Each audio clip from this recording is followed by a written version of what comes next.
Welcome to my Gotakibono on Manhunt. In this video I'll be breaking down and examining Rockstar's brutally violent classic, as well as discussing its legacy and the controversy surrounding it. Naturally, this video will be full of spoilers, so if you haven't played it and intend on playing it in the future, then I'd highly recommend that you come back to this video upon completing the game and experiencing it for yourself. However, if you finished the game previously, or if you've no problem with spoilers, then I hope you join me as I look back on Rockstar North's blood-soaked tour through the streets of Carcer City.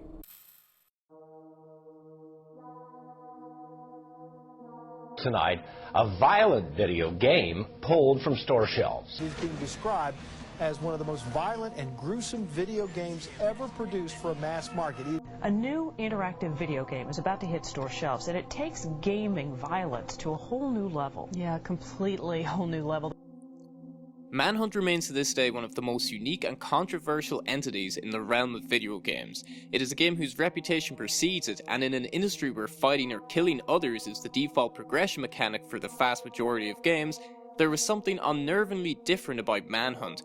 Its visceral and unflinching portrayal of intense violence and murder, coupled with its dark subject matter, ruffled a few feathers to say the least. It was banned in multiple countries, pulled from the store shelves in the UK, and provoked numerous debates the world over regarding the potentially harmful effects of video games, their excessive use of violence, and the psychological impact they can have on people, particularly young, impressionable children and teens. Moreover, it was held up as the prime example by such people as American attorney Jack Thompson as to why video games are hazardous to society on a whole. Professor apparently doesn't know that the American Psychological Association, the largest collection of psychologists in the world, issued a report in August of 2005 saying that there's a direct causal link between the play of violent video games by adolescents and minors and violence that we're seeing in the real world. So, Professor, how in the world could you say such a thing that there's no evidence? There are 30-some studies in the last several years participated in by the American Medical Association and others that draw a direct link between violent entertainment that teens play and real increased aggression and violence. So it's simply a misstatement. I assume you misspoke. No, I didn't misspoke. Well, you can't, you're like, are ignorant of statistics and don't really understand those studies. The American Psychological Association is ignorant. You're apparently too rude to even listen to the answer to your question. Good. Thompson, whose first thought in the morning must be how you can campaign against Rockstar today, even went as far as claiming that he had written to Rockstar, warning them that the nature of the game could inspire copycat killings. Thompson stated that, "I wrote warning them that somebody was going to copycat the Manhunt game and kill somebody. We have had dozens of killings in the US by children who have played these types of games. This is not an isolated incident. These types of games are basically murder simulators. There are people being killed over here almost on a daily basis." And hell, if you think that's bad, if former Rockstar employee Jeff Williams is to be believed, even the people making the game were disgusted by what they were creating. Williams took to writing the following on his own personal blog. It may sound surprising, but there was almost a mutiny at the company over that game. It was Rockstar North's pet project. Most of us at Rockstar Games wanted no part of it. We already weathered plenty of controversy over GTA 3 and Vice City. We were no strangers to it. But Manhunt felt different. With GTA, we always had the excuse that the gameplay was untethered. You never had to hurt anybody that wasn't a bad guy in one of the missions. You could play completely ethically if you wanted, and the game was a parody anyway, so lighten up. Manhunt, though, just made us feel icky. It was all about the violence, and it was realistic violence. We all knew there was no way we could explain away that game. There was no way to rationalize it. We were crossing a line. So, there you have it. If Jeff is to be believed, Manhunt is the true Frankenstein's monster of the video gaming world. But why exactly did Manhunt prompt such a venomous reaction? For me, I firmly believe that there was a few broader factors that came into play in creating the media monster that was Manhunt. Perhaps the line Manhunt was crossing was the fact it was released into a society that was already entrenched in discussions pertaining to violence, and it could be argued that Manhunt almost serves as a grotesque warped mirror reflecting the culture of the time that inspired it. reality TV was taking off in a big way around the world back in the early 2000s, and as mad as it is to think about now, reality TV was a wildly popular concept and it completely changed the landscape of television forever. Viewers seemed captivated by the fact TV was moving towards ordinary, everyday people in extraordinary situations, and the raw and unproduced style of the action gave it an almost earnest quality. Manhunt fed into that popular trend by having distinctly homemade reality TV style camera angles and having its protagonist forced to commit murder whilst every single bit of bloodshed was recorded for a snuff film. It's almost as if Rockstar were taking a satirical stab at the viewing habits of society at the time, or at the very least were inspired by it. On a more somber note, America was still very much feeling the horrific shock of the 9/11 attacks from 2 years before, and stretching back a little earlier, 1999 shooting at Columbine High School. The topic of violence was ubiquitous and very much a part of the public's consciousness, further boosting the game's notoriety, but also leaving it open to criticisms that it was merely a cynical piece of exploitative media thriving off shock value and the prominence of discussions on violence during the time. So, with all that said, I think it's fair to say that Manhunt touched a serious nerve around the time of its release, and it spent the majority of its early years swimming against the tide of backlash and outrage. But seeing as we're fast approaching 15 years since its debut, I firmly believe it's time to push aside its controversial history. I want to trim away the media fat and focus on the real legacy of Manhunt, the content of the game itself.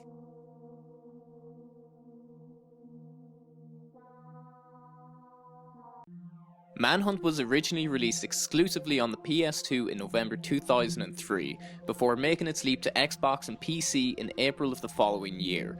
It was developed by Rockstar North and published by Rockstar Games, and for my money, Manhunt can be described as a survival horror stealth game with third-person shooter sprinklings, and at its darkest depths, it can be described as a brutal, bloody parade of ultra-violence that encourages you and rewards you for executing people in the most obscenely violent manner possible. The game centers around James Earl Cash, a man who finds himself on death row for committing a heinous, unspoken crime. As Cash awaits certain death, he is granted a reprieve by a mysterious man who refers to himself as the Director. The Director informs Cash that the injection was merely a sleepy sedative and that Cash's freedom awaits, but only if Cash follows his very specific instructions. The price of freedom doesn't come cheap, as the Director proceeds to tell Cash that he wants him to be the star of his very own snuff movie that'll be filmed on location in Carcer City. And for those who don't know, a snuff movie is a genre that focuses on characters committing rape, murder, and a multitude of other brutal acts, all for the viewer's perverse pleasure. Left with no real choice and with a shot of freedom at stake, Cash decides to follow the Director's murderous desires.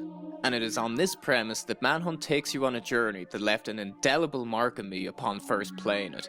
The fictional city of Carcer City is an unforgivingly demented place to set a video game. The rundown, dirty streets in which Cash must navigate are ram-packed with hordes of gang members, ranging from the hoods all the way to the sadistic mask-wearing psychos who call themselves the Smileys. You never really truly feel safe in this world, particularly during the game's early stages, where each footstep you make is met with nervous trepidation. And perhaps it's just me, but playing this game with a headset on was, and still is, a surefire way to shit yourself. Each footstep feels like you're walking in concrete shoes. The Director's instructions or reactions to your actions are deeply unsettling, especially given the sheer quality of the voice acting. Every unexpected noise caused me to run back to the shadows and refuse to move forward until I could get an absolute clarification that the noise was indeed just a little bird. Every execution sounds so harsh and gruesome that I question how Rockstar even managed to record such noises. Hey, well.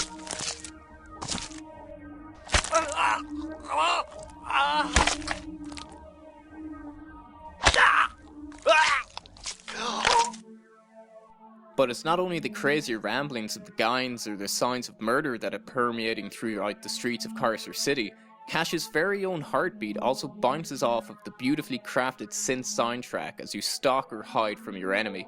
And to be honest, Manhunt has one of my absolute favourite soundtracks in all of gaming, with this track in particular being an absolute highlight.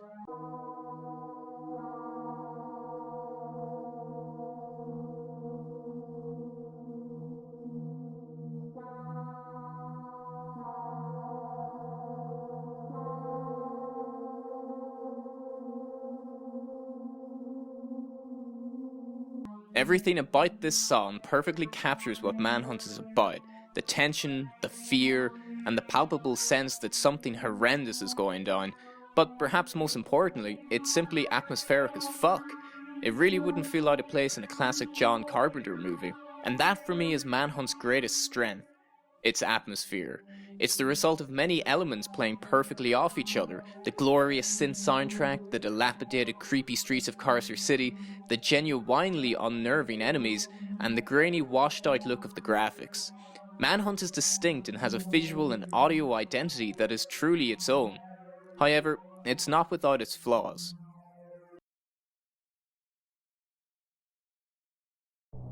I feel like the biggest misconception about Manhunt at the time of its release was that it really didn't put you in the shoes of an all-conquering, unstoppable mass murderer.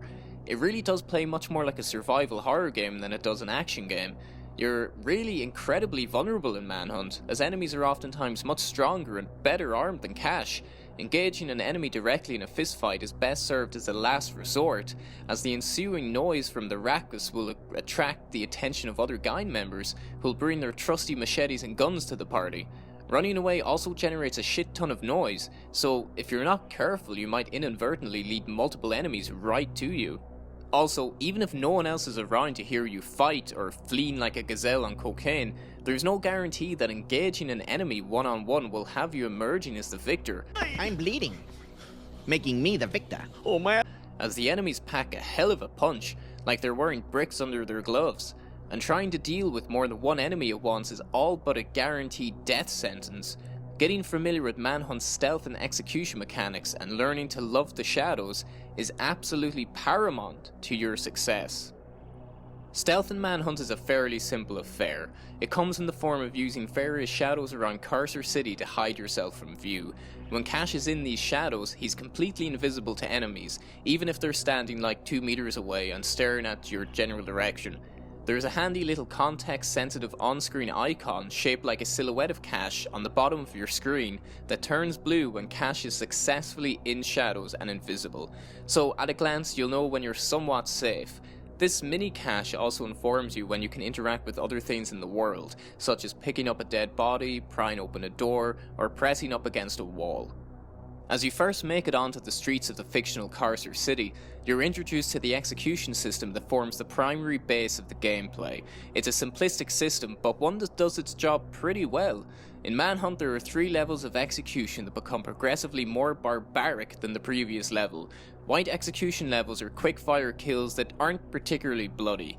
Yellow level kills are vastly more violent than the white kills, but the red level kills are outrageously grotesque, blood-soaked festivals of murder. Every execution also comes with its own stylized cutscene that gives you a dismal close-up of every single kill. In order to execute an enemy, you must silently stalk them from behind and lock on to them, and the lock-on reticule will change colour based on how long you stalk them for. So that means that you, as the player, are completely in control of how violently you wish to dispose of the patrolling enemies. I still remember the first successful execution I made in Manhunt. It completely floored me at how dirty and graphic it was. This wasn't Pokemon Gold style violence. The onus on quietly stalking enemies leads to an almost horrifically nervous experience at first, as you're caught between the anxiety of being caught by other guards and the thrill of the chase. However, even after developing your stealth, shadow and execution skills, Manhunt can still be a damn difficult game in certain sections, particularly on the hardcore difficulty setting and during its larger, more open-ended levels. Any mistake or mistimed run will routinely result in your death, be it due to your own errors, the dodgy shooting mechanics, or an AI spasm.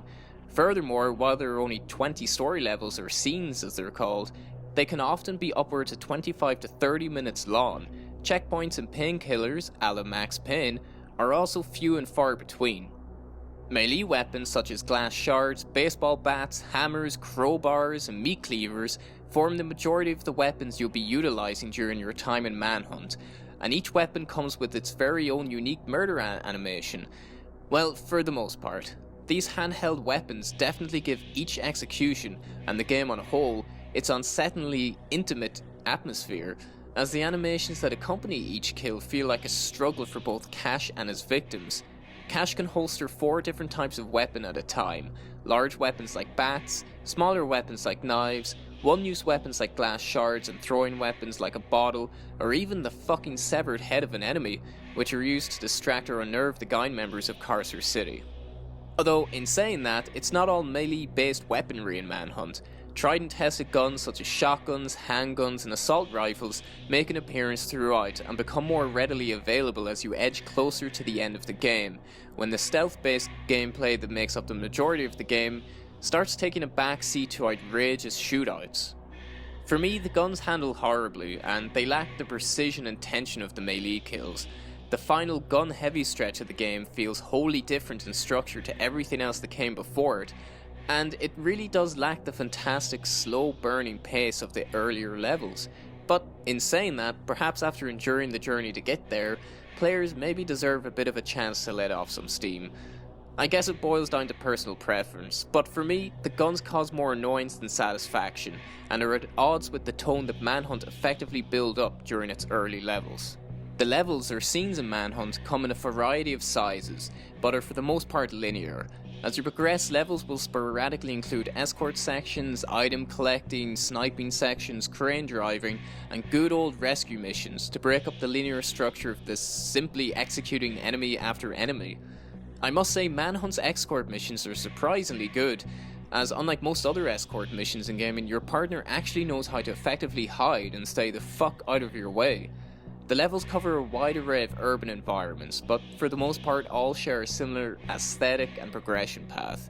My personal favourite level in the game is actually the game's third level. It's called Road to Ruin.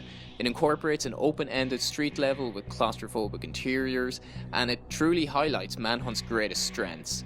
Another highlight would actually be the Pigsy boss battle, the only boss battle in the entire game, which is an incredibly tense, memorable moment that still occasionally gives me nightmares to this day. Seriously though, a man-pig, screaming and brandishing a chainsaw with his big dick swinging side to side is as demented a character as any I've ever seen in any media form. The battle basically consists of both Cash and Pigsy stalking each other in a dark attic in an attempt to murder one another. At first you don't exactly know where Pigsy is because he doesn't show up on your map. After you search the lair very carefully for a bit though, he pops out from behind a wall and begins chasing you, revving up his chainsaw the entire time. Simply put, it's fucking horrifying. At the end of every level in Manhunt, you're given a score, and all of your executions are counted as style points, which are added to your overall time to give you a final score out of 5. Depending on how well you do on each scene, as in the time you took, amount of red kills, perfect stealth, etc., you can unlock concept art as well as bonus levels. It's an old school system, but it does give you a lot of motivation to go back on earlier missions and try to better your score. So, at its core, Manhunt is a relatively simple, deeply atmospheric, brutal, tense game with a tremendous soundtrack. But for all of these strengths, it certainly comes with its fair share of faults. The gameplay becomes ever more repetitive as you progress, and the executions, while still engaging and gory, become routine and lose a lot of the spark that came with them in the earlier, more tactical levels. The game relies so heavily on its execution system, and with no other effective alternative for progression, apart from the awkward as fuck shooting, the gameplay sadly gets set in a routine quite early on. Moreover, the AI can be borderline atrocious or unfair. This becomes much more frustrating during the later gun-focused levels, as the enemy AI shoots with such speed and precision that as soon as I popped out of cover, I often found myself dead before I'd even had a chance to properly aim. Also, I often wonder if the inhabitants of Carcer City lack peripheral vision when they're not holding a gun, as a dangerous encounter can sometimes be avoided by simply taking one step to the left and walking around an enemy. Another issue I have with the game, and one I feel might make it frustrating for some people to play Manhunt in 2018, is the camera. Third-person games have long held the tradition of having movement mapped to the left analog stick and the camera on the right, but in Manhunt, much like in Rockstar's other games of the era like Vice City and GTA 3, the right analog stick gives you a first-person perspective of the action. This might seem handy in practice, but given the dark environment and the fact you can't move the third-person camera around to gauge where the enemies are, the first-person view can feel very restrictive and not very helpful. You could argue the point that the camera makes the game more immersive and challenging, but like a lot of things in life, that's again down to personal preference. So yeah, from my experience, I feel that the gameplay is flawed in regards to its enemy AI, shooting mechanics, lack of depth, wonky camera, and the overall repetition of the executions. And while these criticisms might make it sound like I think Manhunt is utter shite to play, really, it couldn't be further from the truth, because ultimately these issues aren't detrimental to the overall experience and quality of Manhunt, and also must be seen through the lens of the game being released in 2003. Being such a big fan of stealth games, I find that when I was in the heat of the chase or hunt, surrounded by the ambient noises of the environment and soundtrack, these issues simply fell to the wayside and I became fully immersed in the game. As I mentioned earlier, there is so much to appreciate and love about Manhunt, and even by today's standards, when all of Manhunt's strongest elements are at the fore and working together, it remains a damn good horror game. But perhaps the main element that has remained immune to the unwavering passing of time is the brutally brilliant story of James Earl Cash.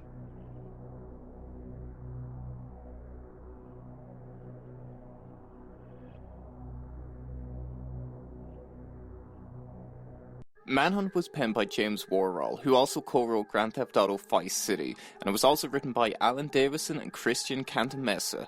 Manhunt's narrative tackles some sadistic themes over the course of its lifespan, and unlike other Rockstar published games of the era, it doesn't provide moments of levity or humour to counteract the violence. It's relentless in its bleak storytelling, but surprisingly the writing is sharp enough throughout to avoid it becoming laborious. The character most responsible for shouldering the story is the director, or Lionel Starkweather, who's voiced supremely well by Brian Cox. As far as the world is concerned, you died back in the chamber. Justice was served. James Earl Cash is rotting in... He represents a wealthy, vulgar, privileged former Hollywood, or shall I say Vinewood, director manipulating the less fortunate in order to satisfy his perverse desires. Cox's performance is hands down the best aspect of the game, as he comes across like he's as mad as a bag of spiders. Brian Cox delivers each line of dialogue in such psychotically controlled, attention-grabbing ways that I really can't imagine anyone else playing the role. On the flip side, the director's latest play toy, Cash, isn't exactly the most focal character in the annals of gaming history, as he only speaks sporadically throughout the game. So in that regard, Starkweather's absolutely essential to the experience. He's the expositionary, antagonist character of whom explains the plot and drives the plot forward. What's truly brilliant about this game's story, in my opinion, is the fact that the primary antagonist is constantly in your ear, reacting to every single one of your actions. You can hear the annoyance, panic, anger, and delight of Starkweather at every single turn. It makes you feel like your actions are having a real effect on the world around you. Cass himself isn't what you'd call a prototypical protagonist. He has a lot of blood on his hands and isn't exactly the most sympathetic of people. Although, in fairness, everyone in Manhunt's world is a bit of a dick, so Cash could rightfully be called an anti-hero. In terms of the story behind the setting, I love the attention to detail in regards to giving each one of Carcer City's gangs their own unique look and personalities. Each gang feels truly distinct, and all of them come with their own backstories, which are available to read in the bonus features menu. It really makes Carcer City feel like a lived-in, real world, and one that thankfully isn't. As for the main narrative, it can be condensed down to 3 major acts. The first act obviously begins when Cash is set on his linear path of murder by Starkweather. The primary undercurrent to the first act is the fact that unbeknownst to both Cash and Starkweather, a local news reporter is on to Starkweather's merry little game and the real identity of Valiant Video Enterprises. The reporter is also aware of the fact that Darkwoods Penitentiary is working together with Starkweather to cast people for snuff films. The first act in the game is very well crafted from a story standpoint. It follows the simple premise established when Cash is released, and due to the tremendous atmosphere of Carcer City, this premise keeps the story constantly engaging. Moreover, it's mysterious enough to want you to keep uncovering the truth surrounding your actions. It also sets in motion that Cash's whole story is about survival at any cost. The theme of survival and corruption are at the heart of Manhunt's narrative, and as Cash continues his journey to freedom, or so he thinks, it isn't until the Sioux mission that we actually learn a little more about the man behind Cash. We learn that his family are being held hostage, and that Cash isn't exactly the biggest family guy in the world, as he isn't particularly close to them, and even refers to one of them as an idiot. However, even though we're led to think that Cash is a heartless monster, after he watches the tape of his family being brutally killed, the narrative turns to revenge as Cash's primary motivation. He obviously still cared about his family, and will now stop at nothing to avenge them. It is at this point that guns become an ever-increasing presence in the gameplay. This thematic shift for me marks the beginning of the game's second act. As I said earlier in the video, I'm not really a big fan of the gun mechanics in Manhunt by any means, but I can understand their inclusion for this particular narrative purpose. The story then takes Cash through an insane asylum jam-packed with over 1,000 inmates who've not only escaped, but are also armed to the teeth. Cash encounters many raving mad lunatics, and even a Donnie Darko-esque bunny man during his stay in the asylum. And after killing Ramirez with a swift headshot from a sniper rifle, the reporter finally shows up and tells Cash to jump into her car. This sets in motion the theme of corruption and the game's final act, as Starkweather is shown to be working with the Carcer City Police Department. Cash then must survive against the tide of corruption, as well as the gangs of Carcer City. He ends up killing multiple SWAT and CCPD members en route to Starkweather's mansion. Although, even though Manhunt is packed with fantastic moments, it is Pigsy, the horrific man-bear pig monstrosity, that remains the most memorable encounter of Manhunt. Pigsy's character is the physical personification of all of the thematic elements that Manhunt has built up over the course of its story. The corruption, the violence, the grotesque, the anger, the insanity, and of course, survival. Pigsy has spent too long in this world, and as a result it has consumed him. When Cash quickly grabs the chainsaw and kills Pigsy in one of the most grossly satisfying manners ever seen in a video game, it truly feels earned. Much like when Cash finally gets his hands, or a chainsaw, on Starkweather, Manhunt's relentlessly bleak story makes you feel bloodied and bruised when you finally reach the credits. I wouldn't call the ending happy either. The journalist, the only redeemable character in the entire game, is locked up in a psychiatric ward, undergoing therapy on account of the state trying to cover up the whole messy situation. She's punished for doing the right thing in a world that's been shaped by people repeatedly doing the wrong thing. As the game comes to an end, Cash is still out there, his whereabouts unknown. Manhunt's story has a lot to say about survival and society's willingness to turn a blind eye to depravity.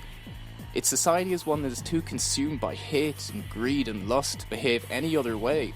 And maybe Manhunt is trying to remind us that perhaps we're not too far off from turning Carcer City from fiction into fact.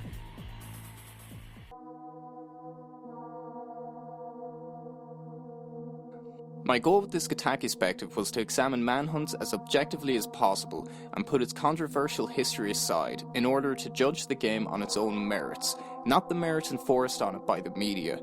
It had the baggage of being dismissed as a shallow murder simulator that'll turn everyone who plays it into a psycho killer, and that makes me wonder if anyone who made such comments even played the game.